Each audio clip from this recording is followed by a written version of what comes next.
little aliens and chaos demons. Welcome to this week's episode of the Tortured Sports Fans Department. I'm your host, Amy Harbor. First off, thoughts and prayers to everyone affected by the Los Angeles fires. I lived there for 15 years. Uh, it's terrifying what's going on right now. So if you see any GoFundMe's, ways that you can donate, even if it's like $5, just chip in. I personally had two friends that lost homes. Uh, millions other, yeah, thousands have been affected. I don't know that millions, but millions of dollars of loss, damage, and just, whatever we can, even if that's a hug to a friend that lives in Los Angeles, like just keeping them in your thoughts and prayers. Okay, on to this week's podcast. I like to call this episode Sad, Beautiful, Tragic. Of course, we always start off with the I love you, it's ruining my life segment, where we talk about how my sports teams that I follow are torturing me before we get into some more general subjects and stuff.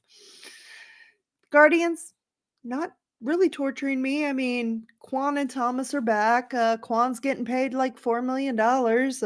Yesterday, I believe it was yesterday, was the baseball solstice. And the baseball solstice is when it is halfway between the last out of the World Series and the first pitch of the first spring training game. That is the baseball solstice.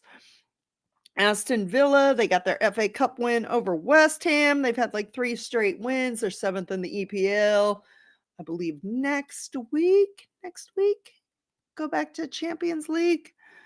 Wrexham's 3rd in the standings. They got 3 straight wins. I think they won or tied today. I'd have to double check. It's been a long day. It's been a long week. Dolphins, Skylar Thompson is no more. He's off to Pittsburgh. It fascinates me that the wheeling and dealing with teams that don't make the playoffs happens while the playoffs are still going on. I'm like, okay. I it's hard to be interested in the playoffs though when your team hasn't won a playoff game in 25 years. I'm talking like half my freaking life. I'm aging myself here, but like half my freaking life. The Columbus Blue Jackets. Holy shit. Can we talk about what's going on with the Columbus Blue Jackets? And it's a good way. I'm not being tortured. They're actually like in the wild card position right now. Five straight wins. If the playoffs started today, they would be in as the second wild card, which is remarkable considering what I talked about in last week's episode, losing Johnny Gaudreau. They went through this tragic thing. They were projected to be a lottery pick again for like the upteenth year. They've been in existence since 2000. They've only made the playoffs 6 times. They've only won 1 round ever. So it is impressive that they are in this playoff position, all things considered. And I'm living for it. I'm absolutely living for it. I don't think they can catch the Capitals, Devils, or Canes in the division. But I think if they can just stick on to one of those wild cards, we all know that once the NHL playoffs start, it's anybody's game. Like anybody's game. 8's knockoff 1, it's just what it is. Zach Werenski, okay? Granted, I'm wearing Ohio State stuff. That's a Michigan guy. The funniest thing was when they unveiled the jerseys for the Stadium Series. They had the Michigan guys do it, and then they put like Ohio State jerseys in there and tried to trick them. It was hilarious. But anyway, Zach Werenski in the talk for the Norris Trophy. I am all for it. Completely all for it. I am loving what is going on with the Blue Jackets right now. Cavaliers, it was embarrassing tonight. Absolutely embarrassing. The worst loss of the season. However, it was to Oklahoma. They split with Oklahoma. They won in Cleveland, lost in Oklahoma City. I'm not upset about it. They're 35-5. You can't complain about that. Charles Barkley doesn't think they're going to win 70 games, to which Charles Barkley, I can say, baby, that is bulletin board material. They beat, like I said, they beat the Thunder in Cleveland. Thunder first in the West. I think they're both now tied with the best record in the NBA. I will say the Pacers were the first team to finally hold the Cavs under 100 points when they lost last Sunday.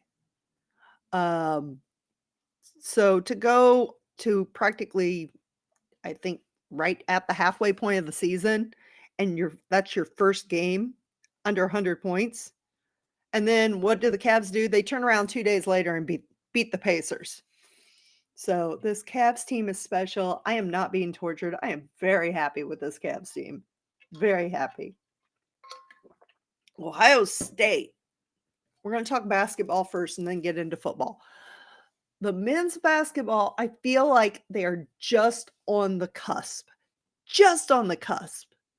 Like, it's so close. Like, yes, they blew out Indiana, but then they lose by 2 to both Oregon and Wisconsin in like a matter of like, I don't know, a week. And I'm just like, they're so very close. Like, and both Oregon and Wisconsin are ranked. So I don't know what it's going to be to push this Ohio State team over so that they get to the bubble, or if they can. But I will say that their record is not indicative of where they are. They have lost a lot of games by 5 points or less. And I'm impressed. It's Jake Diebler's first full season. So I'm not tortured. Now, football. There we are. That game versus Texas. I literally saw my neighbor today, and I literally said to my neighbor, hey, if I was loud last Saturday night, I apologize, because I was just screaming my head off. Absolutely screaming my head off. First, that big thing that was in Will Howard's hand. All the internet doctors were like, oh, it's ganglion cyst, ganglion cyst. It's an alien popping out of his hand. I think he was just growing a buckeye in there. Just growing a buckeye, take it out, throw it on the field. But no, actually it was like a broken blood vessel. Jack Sawyer, a man could put a baby in me. And ladies, I'm going to need you to get in like a line behind me, because let's be honest, I'm a dinosaur. My eggs are drying up. I got like maybe 1 or 2 left. Maybe 1 or 2. They are drier than that powder that they use to make the scrambled eggs at a hotel breakfast buffet. So, like, if it's going to happen, it needs to happen. Jack Sawyer, call me. I'm kidding. But literally, I have watched so many edits of him stripping that ball and then running it back for a touchdown. Chef's kiss. And Malik Zaire, former Notre Dame quarterback, undrafted. I like to call him Mr. Undrafted because he has a lot of opinions for someone who did like shit at Notre Dame and then was shit because he was undrafted. He's just running his mouth on Twitter. I mean, please don't make me go to South Bend this week. I will steal holy water again and hex the Irish again, like I did before the game in 2023. Yes, I did it. I admit it. If you're looking for the girl that stole the holy water and hexed the Irish, that's me. It's me. Hi, I'm the problem. it's me. I will do it again. Um, keep Will Howard's name out of your mouth. Malik Zaire. That man's going to get drafted. I'm still trying to find out where you were drafted. Oh, nowhere. Mr. Undrafted. Um, moving on. Now that we're done with my teams, just general stuff here. Very, very sad day. Baseball broadcasting legend Bob Uecker died. Um, I'm a Cleveland Indians Guardians fan. I don't care what you call them as long as they win. But that man has lore with not just the Brewers. He was their longtime radio guy, but also Cleveland because of the movie Major League. That is Harry Doyle. Are you trying to tell me, one goddamn hit? You can't say goddamn on the air. I can just swing, whatever the quotes. Ball 4, ball 8, and Vaughn has walked the bases loaded on 12 straight pitches. Just a bit outside. Like so many iconic quotes, and I am a child of the 80s. I've probably seen every episode of Mr. Belvedere too because I had no life and would just stay home and watch TV while other kids were going to the mall and stuff. But very sad day. We still got Hank the dog though in Milwaukee that I know of. So, but my thoughts and sympathy go out to all the Brewers fans. I know he was beloved. He was also beloved in Cleveland lore, and we will never forget that man. He is in the front row now. Go to your local bar and have a Miller Lite in his honor. And then also, we lost Jack Hoffman. If you do not know who Jack Hoffman is, he is the Nebraska fan known as The Run. He was the little kid that ran for the touchdown during the spring game with the helmet that didn't fit his head. He was 19. He had brain cancer. It had gone, into basically a remission, but then came back. What's interesting, though, is that his father also died from brain cancer in like 2022. I didn't write down the date, but he was diagnosed with brain cancer and died less than a year later. I don't know if I was that family. This is just my opinion. If I was the family, I'd be like researching like where I lived or whatever, like checking the groundwater. I don't know if it's genetic because I believe they had different types of brain tumors, but it's a little too sus for me. I know they're grieving. I know Husker Nation is grieving. Um, yeah, thoughts and prayers to them. Like I said, the title was Sad, Beautiful, Tragic. Speaking of tragic, I lost my job this past week, so I'm a little unemployed. If you know any place hiring in Chicago, hit me up. I'm willing to move though. Like, I'm not kidding. I actually sent my resume to a couple places in Cleveland, including the Cavaliers, because the Cavaliers are cool in that they have just a talent bank that you can just upload your resume, and if anything fits, they'll contact you. It's just a general, hey, what are your skills? What are you qualified for? Wish more sports teams would do that, especially with people looking to change career fields and stuff. There are a lot of skills that people have that often translate to different fields after they've been in another field for several years. But anyway, speaking of tragic, I've been catching up on TV shows that I wanted to watch. And one of those was the Aaron Hernandez American Sports Story and then the documentary. It's horrible what he did. Absolutely horrible. And the CTE, none of that excuses what he did, but so many people failed this man. So many people. failed this man. Didn't pull him off the field when he had concussions. Like, didn't take his injuries as seriously as they should. The man had the brain of like a 60-year-old.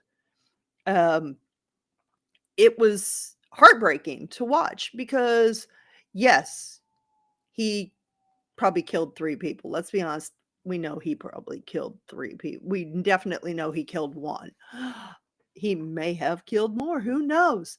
Anyway, he's still somebody's son, and he's still somebody's father.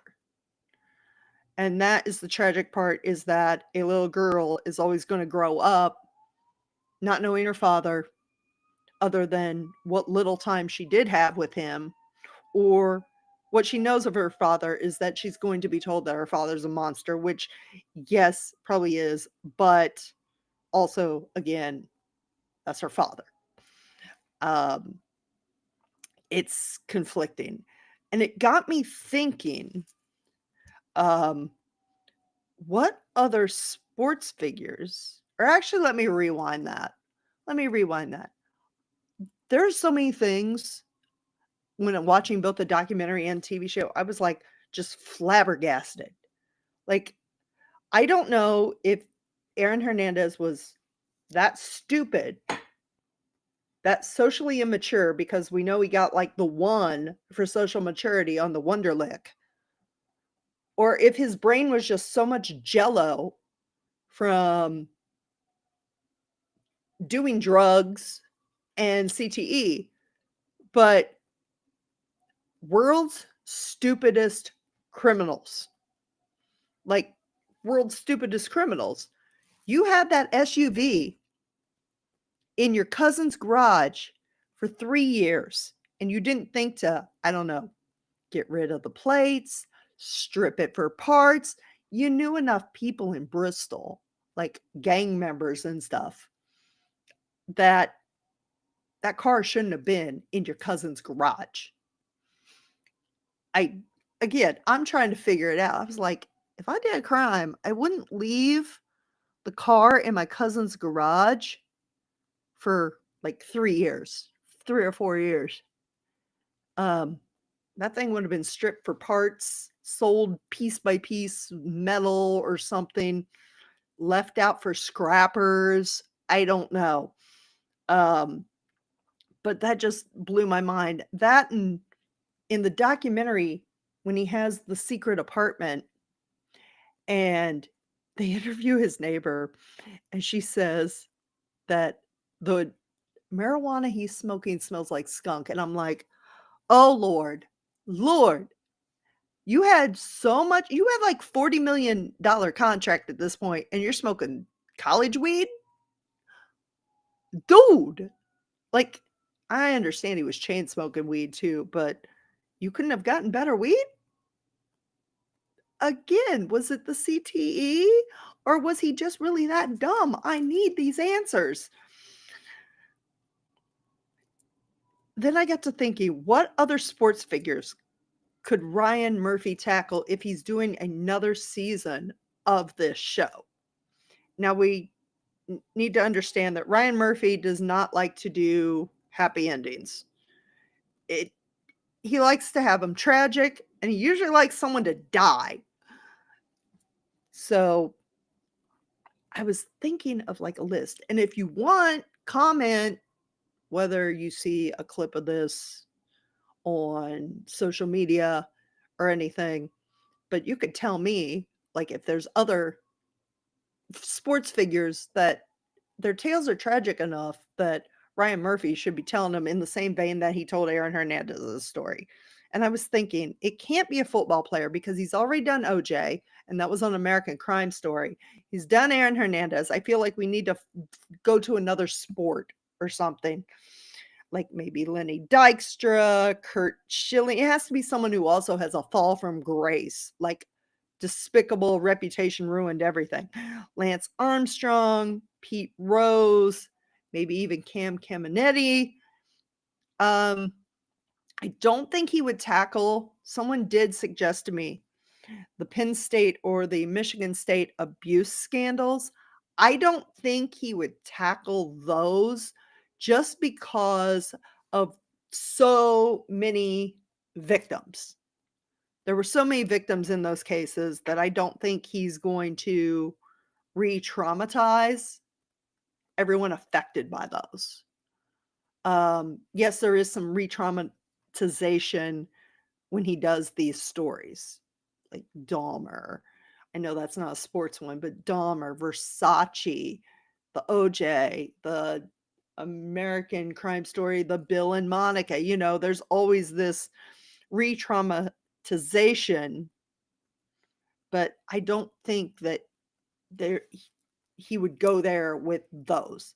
They are stories that need to be told, though.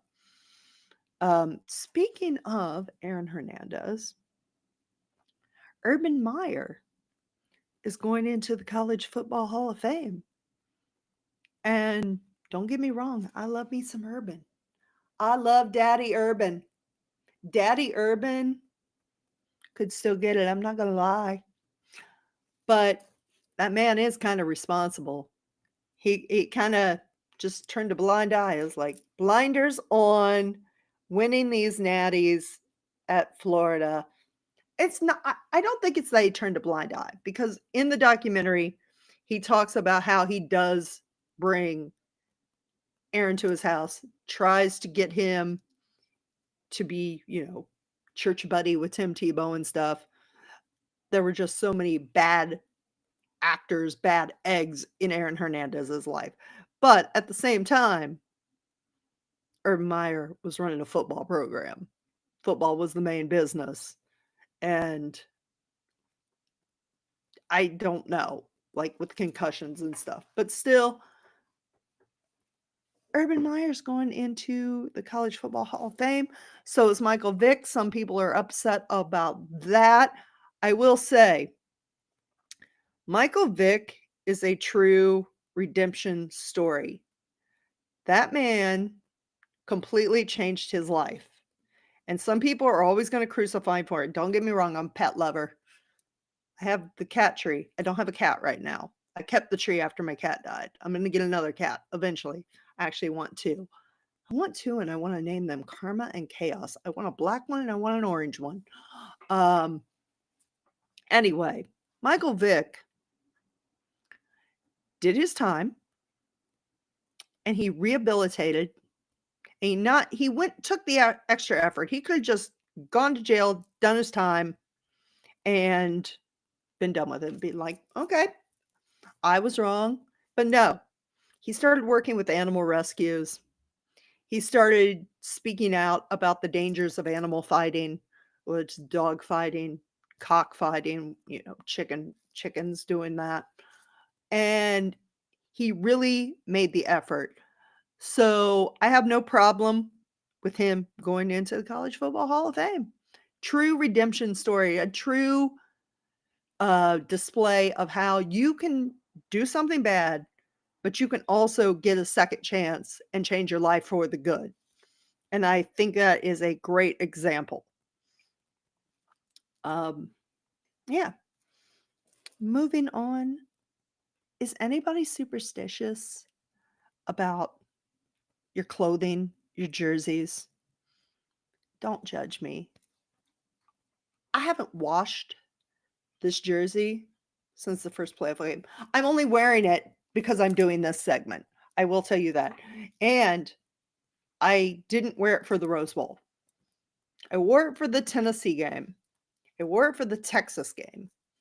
I will probably wear it for the national championship game on Monday. More than likely. But the question I have is, when you're on a winning streak, the question is to wash or not to wash. Do you wash it? Or are you superstitious and you're afraid you're going to wash away the mojo, and so you can't wash it? Now, I will also point out that I wear shirts underneath it. I'm not wearing a shirt underneath it right now because I'm only wearing it to do this. And I'm going to take it off and hang it back up. I will tell you, it doesn't smell. It doesn't smell. because I'm only wearing it for like, the time that the game's on and I'm taking it off. But I need to know, what is the proper protocol here? I also have Ohio State bed sheets, and I would like to wash them because the Rose Bowl, I had the freaking flu. And you all know that you sweat your ass off when you have the flu. But I'm like, can I wash these bed sheets? Because I am superstitious. I'm superstitious as shit. Like, if I no longer wear my Jim Tomei jersey, my Jim Tomei Cleveland Indians jersey, I never wear that thing to a game against the White Sox. Why? Because every time I do, the White Sox win. And it used to be like my safe bet jersey when I would go to games on the South Side. Why? Because Jim Tomei played for the White Sox too.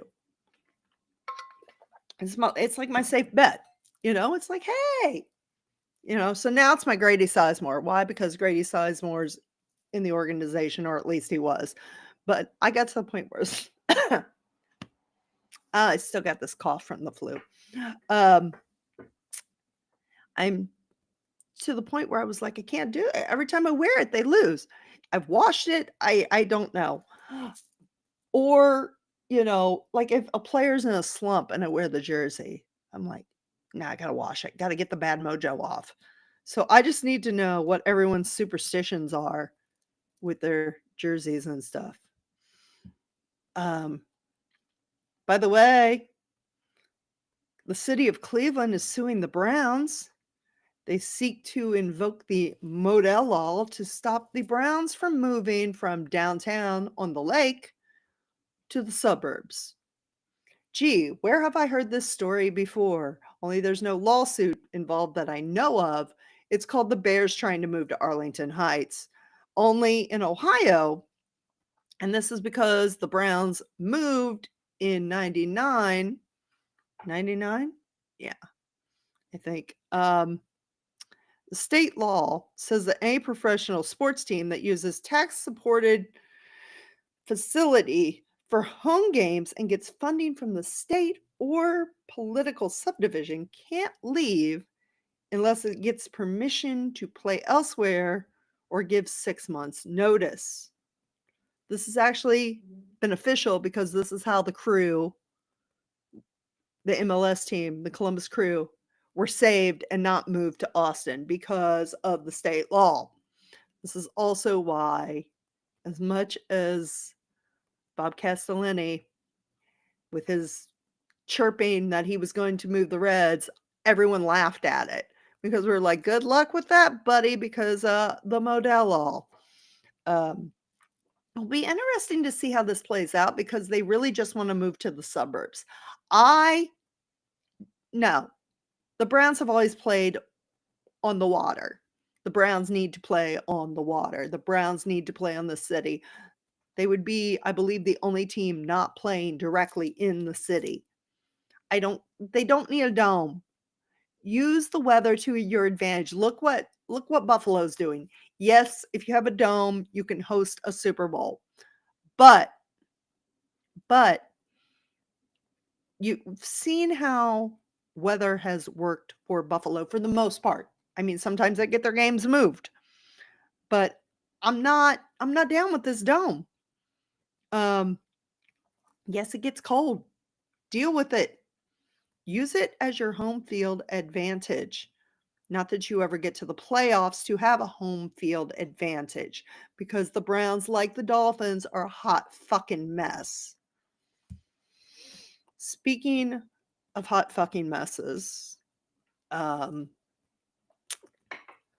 saw a report that was total win percentage of cities with NBA, NFL, and MLB teams for the most recent seasons.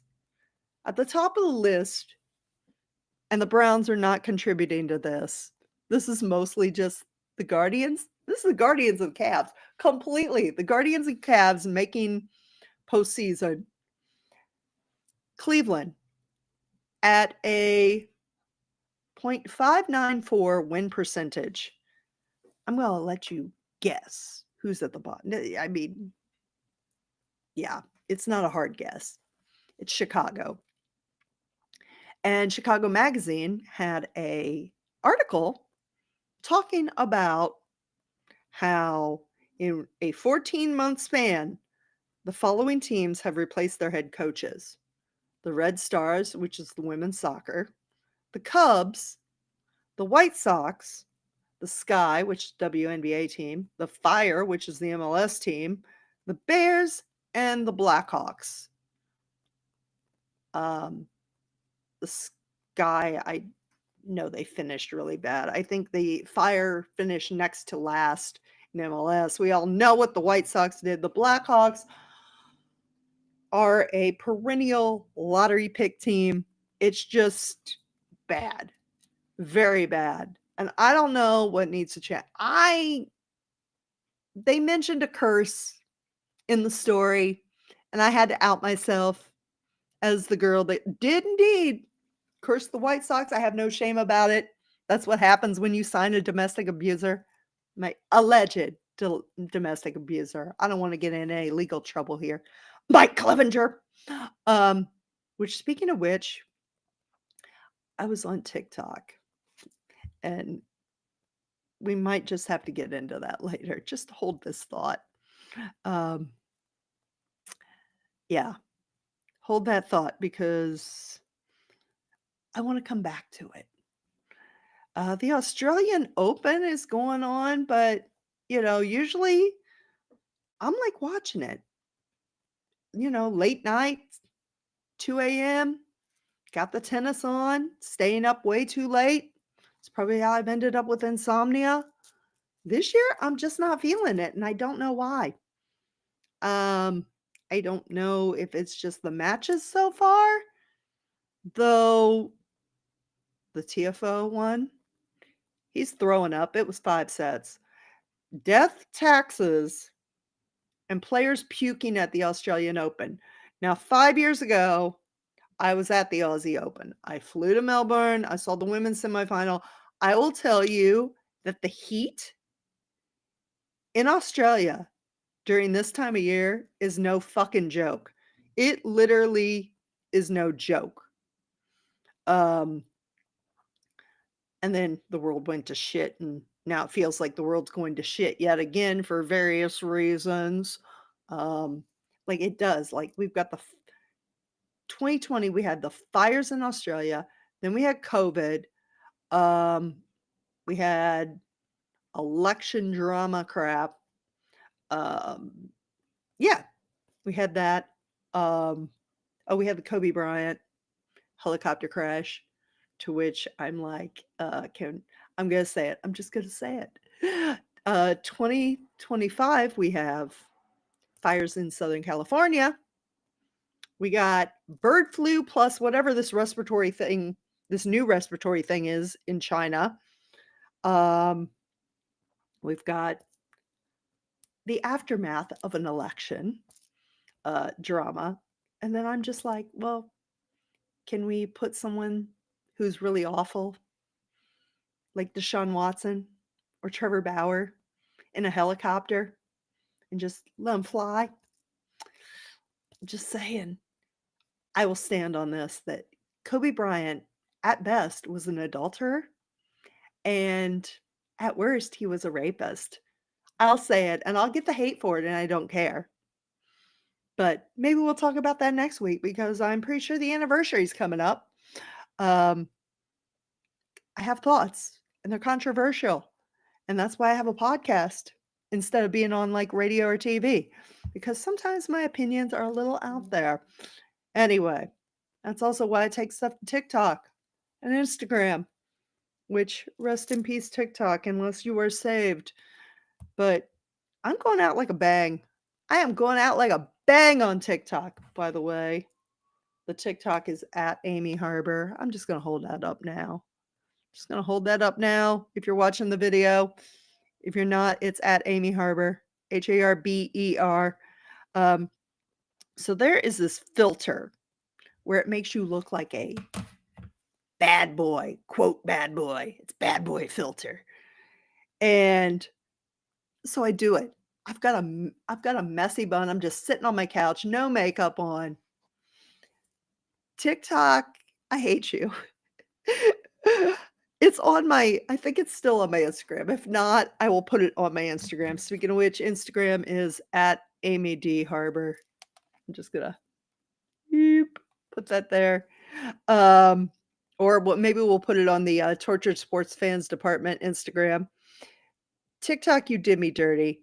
So I do this bad boy filter, and I've got a messy bun. I'm not kidding when I say I look like a prettier, cleaned up version of Mike Clevenger. I was like, what the fuck? What the fuck? Did I steal a piece of this man's soul the 2 times that I hexed him? Like, or am I somehow now connected to him? Like, did I chain my soul or my inner aura to this man? Like, are we locked or something? Because this filter was hilarious, and I actually sent it to someone who has experienced the Mike Clevenger experience, and she was dying. She was like, "Oh my god!" She was like, "It's the messy bun. It is absolutely the messy." I was like, "I am dying laughing here." I'm going to put it up on the Instagram again. It's at Amy D. Harbor, but the shit's hilarious. I was like, "Why? Like, did I do this?" And then I also have a video going around, and I appreciate every single one of you female sports fans that have chimed in on this. Someone on a video, I believe it was about the Rose Bowl. And of course, it's a Michigan fan with main character syndrome. Had to comment to me, name 5 players. Some asshole told me, name 5 players. If you do not know how sexist and misogynistic and degrading that is to say to a female sports fan, I don't know what to tell you. But we need to stop with the name 5 players bullshit. It's gross. I will say he fucked around and found out because I made a TikTok, which is now all these female sports fans are commenting on, where I just proceeded to list current and past Ohio State players for about a minute and a half. Just rattling them off. Boom, boom, boom, boom, boom. Why? Because I've been watching Ohio State since I was probably in diapers. If you're a guy telling a girl to name 5 players, cut the shit out. It's 2025. We're here. We're not going away. We love our football. We love our baseball. We love our hockey. We could probably name more players than you. That's just what it is. By the way, I hope you enjoy my radiator crackling, popping, chiming in. Even my radiator is freaking mad at you guys that pull this name 5 players crap. Anyway, that is the Tortured Sports Fans Department for this week. Again, if you're watching this on video, I'm holding up all the social media places that you can find us: Twitter, X, Blue Sky. It's at Amy Harbor, AMYHARBER, or at TSFD Pod. Instagram, it's going to be Amy D. Harbor, or at Tortured Sports Fans DEPT. We shortened the department. TikTok, it's at Amy Harbor. I don't know if I'm going to be there after Sunday. Maybe I'll go over to the Chinese app and, I don't know, learn Mandarin or something. YouTube, it's Aimercat, AIMERCAT. And we will catch you next time, little aliens and chaos demons, on the Tortured Sports Fans Department. Go Ohio State, go Buckeyes, OH!